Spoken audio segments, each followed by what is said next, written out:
আসসালামু আলাইকুম আমার সকল সাবস্ক্রাইবার এবং বন্ধুদের জানাই আজকের ভিডিওটা একজন নবীর ঘটনা হতে চলেছে। তো যারা দেখছেন তাদেরকে বলছি আল্লাহ ভালোবাসায় এবং আল্লাহর দোয়াতে তোমরা এই ভিডিওটা দেখতে পাচ্ছ। তো আল্লাহর যদি না তোমাদেরকে ভালো লাগতো বা তোমরা যদি না তোমাদের মনে ঈমান না থাকতো তো তোমরা এই ভিডিওটা আশা করি মনে হয় দেখতে না, এতক্ষণ হয়তো তোমরা অন্য কোনো ভিডিও চলে যেতে। তো এখনই বলছি সম্পূর্ণ ভিডিওটা ইনশাআল্লাহ দেখবে, এটা একজন নবীর কাহিনী হতে চলেছে। তো যারা দেখছেন তাদেরকে বলছি যদি এই রকম ইসলামীয় ভিডিও পেতে চান তো আমাদের চ্যানেলটাকে সাবস্ক্রাইবার এবং একটি লাইক করে যাবেন ইনশাআল্লাহ। এবং যারা সাবস্ক্রাইব এবং লাইক করেছেন তাদেরকে অসংখ্য অসংখ্য ধন্যবাদ জানাই। তো চলো বেশি না কথা বাড়িয়ে আজকের মূল ভিডিও শুরু করা যাক।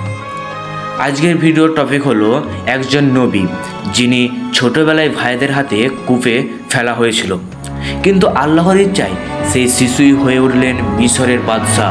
চলুন জেনে নিই হযরত ইউসুফ আলাইহিস সালামের অবিশ্বাস্য কাহিনী। হযরত ইউসুফ আলাইহিস সালাম ছিলেন হযরত ইয়াকুব আলাইহিস সালামের প্রিয় সন্তান। ছোটবেলা থেকেই তিনি স্বপ্ন দেখতেন সূর্য, চাঁদ আর 11টি তারা তার সামনে সেজদা করছে। এই স্বপ্ন ছিল ভবিষ্যতের এক মহা নিদর্শন, কিন্তু তার ভাইয়েরা হিংসায় অন্ধকার হয়ে গেল। তারা ঠিক করলো ইউসুফ আলাইহিস সালামকে সরিয়ে দিতে হবে। একদিন তাকে ভেড়া চড়াতে নিয়ে যাওয়ার পর তারা সবাই মিলে কূপে তাকে ফেলে দেন ইউসুফ আলাইহিস সালামকে। পরে এক কাফেলা এসে তাকে দাসত্ব হিসাবে তার ভাইদের কাছে কিনে নেন, অর্থাৎ তার ভাইরা তাকে বিক্রি করে দেয়।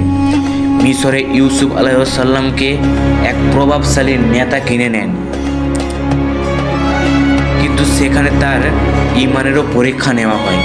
ইউসুফ আলাইহিস সালাম যখন সেই মন্ত্রীর কাছে বিক্রি হয়, মন্ত্রীর স্ত্রী তাকে পাপের দিকে ডাকলেন, কিন্তু তিনি বললেন আমি আল্লাহর আশ্রয় প্রার্থনা করি। এই ধৈর্য ও তাকওয়ার কারণে আল্লাহ তাকে রক্ষা করে দিলেন, যদিও মিথ্যার অভিযোগে তাকে কারাগারে পাঠানো হলো। কারাগারে ইউসুফ আলাইহিস সালাম বন্দী সকল মানুষের মন জয় করে নিয়েছিলেন। সেই সকল মানুষের তিনি স্বপ্নের ব্যাখ্যা করে দিয়েছিলেন। এক সময় বাদশাহ স্বপ্নের ব্যাখ্যা দিতে তাকে ডাকা হলো। এমন করে ব্যাখ্যা দিতে দিতে এক সময় বাদশাহ জেনে গিয়েছিল যে ইউসুফ আলাইহিস সালাম স্বপ্নের ব্যাখ্যা দেয়। যখন ইউসুফ আলাইহিস সালাম সঠিক ব্যাখ্যা দিলেন বাদশাহ, তখন বাদশাহ তার প্রশ্নের জবাব শুনে মুগ্ধ হয়ে গিয়েছিলেন। ইউসুফ সালাম বলেছিলেন 7 বছর হবে প্রচুর ফসল, তারপর আসবে 7 বছর দুর্ভিক্ষ। বাদশাহ এতটাই মুগ্ধ হলেন যে তাকে মিশরের খাদ্য ভাণ্ডারে দায়িত্ব দিলেন। এভাবে কূপের অন্ধকার থেকে আল্লাহ তাকে তুললেন রাজপ্রাসাদের আলোতে। অবশেষে সেই দিন এলো যখন তার ভাইয়েরা তাদের গ্রামে খাদ্যের কারণে তার এই মিশরে এলো। তারা বুঝতেই পারেনি যে তাদের ভাই ইউসুফ। পরে তিনি নিজের পরিচয় দিলেন এবং বললেন আজ তোমাদের প্রতি আমার কোনো অভিযোগ নেই, আল্লাহ তোমাদেরকে ক্ষমা করুক। এভাবেই ধৈর্য, তাকওয়া ও ক্ষমার মাধ্যমে তিনি ইতিহাসে এক উজ্জ্বল দৃষ্টান্ত হয়ে উঠলেন। এখান থেকে ইউসুফ আলাইহিস সালামের কাহিনী আমাদের শেখায় হিংসা ও ঈর্ষা মানুষকে ধ্বংস করে, ধৈর্য ও তাকওয়া আল্লাহর সাহায্য ডেকে আনে। ক্ষমা করলে একজন মুমিনের শ্রেষ্ঠ গুণ পাওয়া যায়।